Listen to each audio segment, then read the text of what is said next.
Good day everyone and welcome once again to my channel.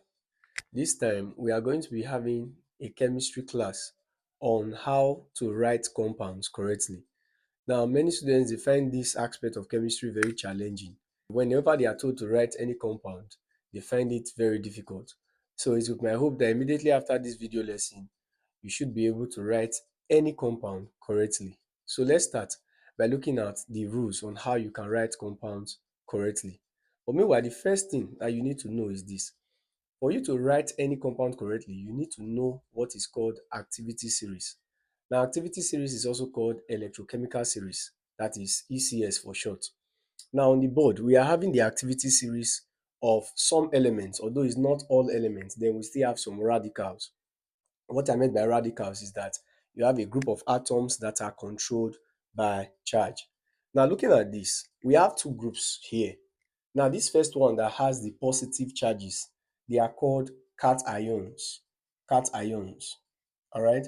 Then, while these ones that have negative charges, they are called anions. Okay. So, you need to know the charges that each of these substances carry in order for you to be able to write compounds correctly. Now, considering the cations, of course, we have potassium as the first one here, that's K plus, then Na plus, which is sodium. So there's actually a code that you can use to easily remembering this. I guess this actually appears to be very challenging to understand, but with codes, you can use it to get this thing quickly in your head. Then what are the codes? Let me start. For this is called popular. So this is like a code.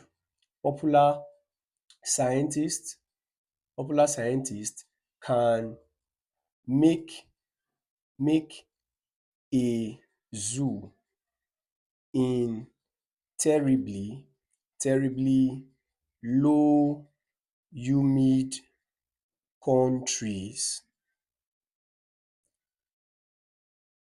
Mercury, silver and gold. So this is like a code that you can use to easily remembering the cations. Remember I said that these ones, they are called cations. So don't forget that positively charged ions, anions, they are negatively charged ions. So what's the code that you can use to easily remembering this one? Now the code is Francis. The F here stands for Francis. Then this is showed. Then this is no. Then this is conscience, then breaking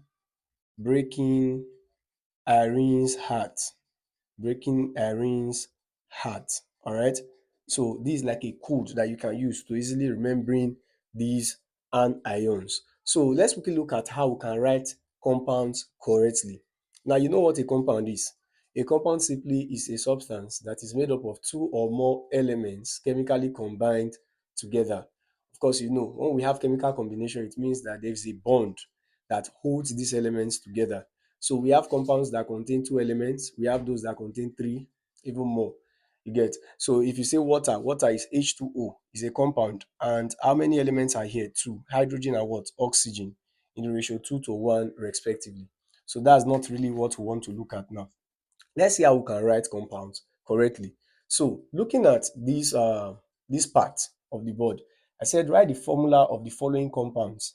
We have A, sodium chloride, B, calcium sulfate, C, aluminium hydroxide, D, potassium sulfate, and E, aluminium sulfate. As you are watching this video, just know in your mind that if you are very focused and attentive, there shouldn't be any compound that would be proving stubborn for you to be able to write the formula. All right. So every compound would be very easy for you to write. Just pay attention. Now, starting with the first one, we have sodium chloride. Now, sodium has the symbol Na. This is sodium. Then chlorine has the symbol Cl, chlorine. You know, in sodium chloride, we have two elements there, sodium and chlorine. Then how do we write the compound of sodium chloride? It's very easy. All you simply do, you run to this place and you check the charge that sodium is carrying. Of course, sodium carries a plus one charge. Why I call it plus one is because when you don't have any number before the charge, it is assumed to be one. So this plus one charge. Then why chlorine? Let's check this side. The chlorine has minus 1 charge, so minus. Now in this case, how do you form a compound? It's very easy. All you simply do is to exchange their ionic radicals. I know that's big, but just calm down. Now looking at this, exchanging ionic radicals simply means that you bring out their respective charges, and what are you supposed to do? Don't focus on the charges, but focus on the value before the charges. What I meant by the value, I'm talking about the number. So remember I said that when there is no number, it is assumed to be 1.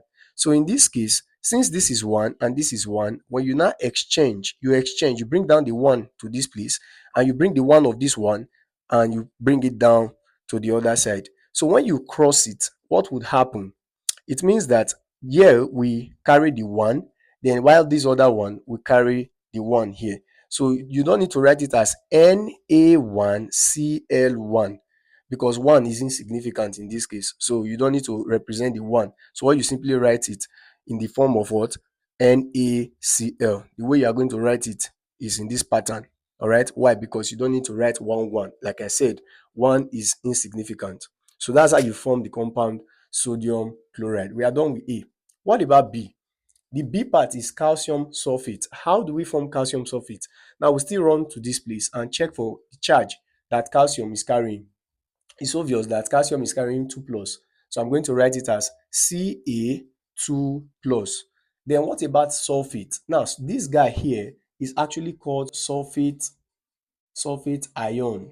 All right, sulfate ion. So I will bring down this guy, SO4, then 2 minus. So I am told to write the formula of calcium sulfate. I know the calcium ion and the sulfate ion. Next thing to do, remember I said you have to exchange ionic radicals. But meanwhile, check the values, the numbers. What are the two numbers here? The first one is 2, the other is 2.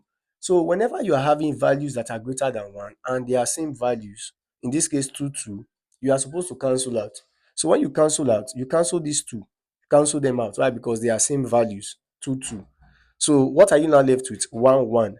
So you just exchange directly. You bring down the 1 here and you bring down the 1 to this place. And then, of course, nothing will be affected. You will now write it as CaSO4 because you can't put 1, 1 there. You get? So that's how you write the formula. So this is the formula of what? Of B, which is calcium sulfate. What about the formula of aluminium hydroxide? Let's quickly look at how to write that of aluminium hydroxide. Now, checking this part, we have aluminium carrying the +3 charge, and then hydroxide ion is carrying the minus charge. So I'll write down the aluminium 3 plus and OH minus because this is for hydroxide. So in this case, how do we go about it? Since this is 3, remember we are not paying attention to the charges, just the numbers before the charges. So since this is 3 and this is 1, so they are different. So what are you supposed to do? You bring down the 1 to affect the aluminium, and you bring down this 3 to affect the OH. So when you now write it as Al. Remember, we don't write 1, so you leave it like that. Then OH. Remember that this happens to be more than one element. That's the reason for the bracket. So if it's just a single element, I will not need to put any bracket. But being that you have more than one element, I would have to put a bracket.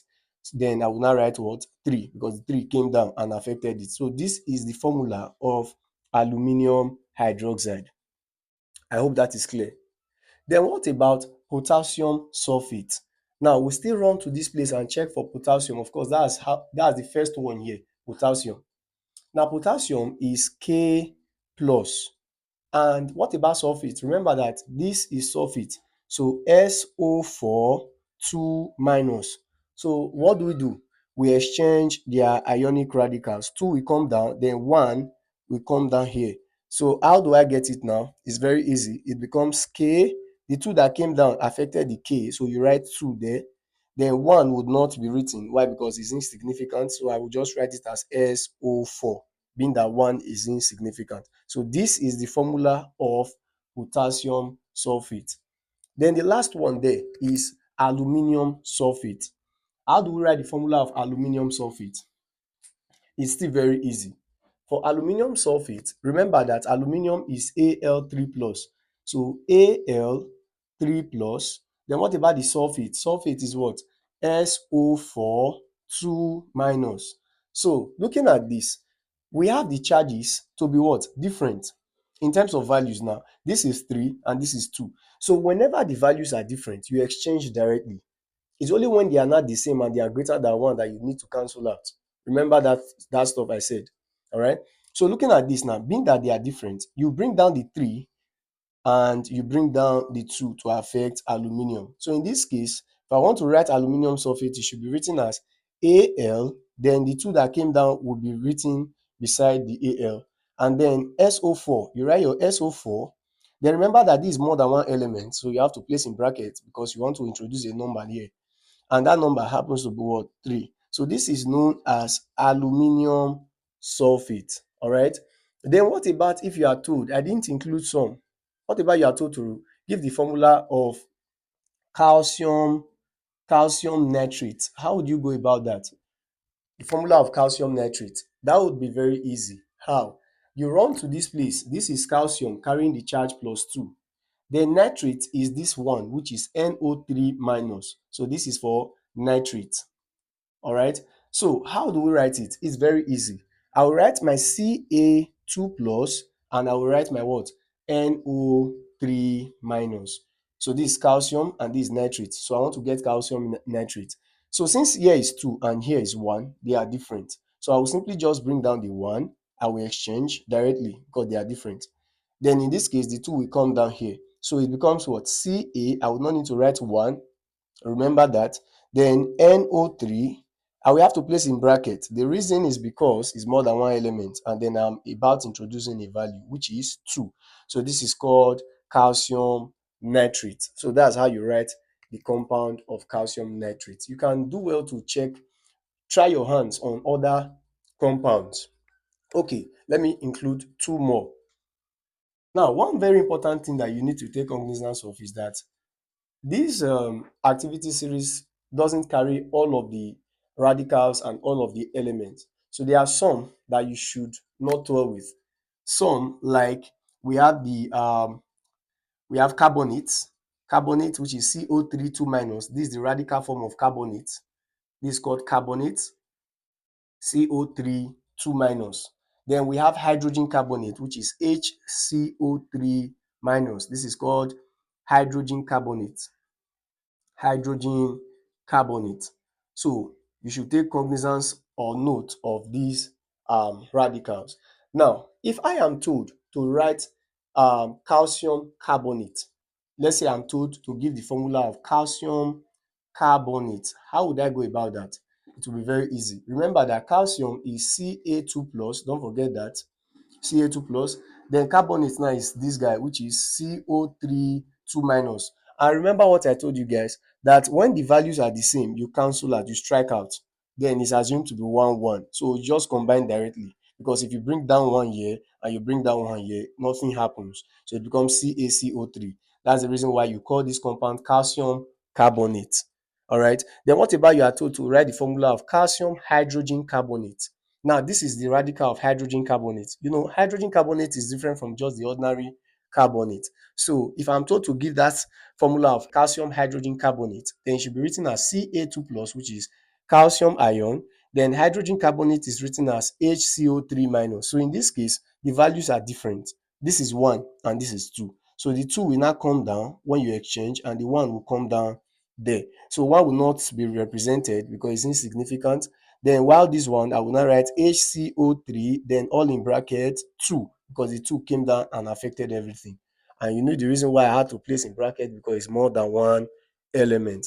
So you can do well to try your hands on others. Now, what I want you guys to do for me is to give me the correct formula of calcium chloride and sodium carbonate. Drop the answer in the comment section. And I wish you guys all the best. I hope you've been able to understand what I've just explained about how to write compounds correctly. So if you are yet to be a subscriber of this channel, do well to hit the subscribe button and follow. Share to your friends also for them to be aware of this channel and the great thing that is happening here. All right. Thanks for watching and stay tuned as more videos are yet to come.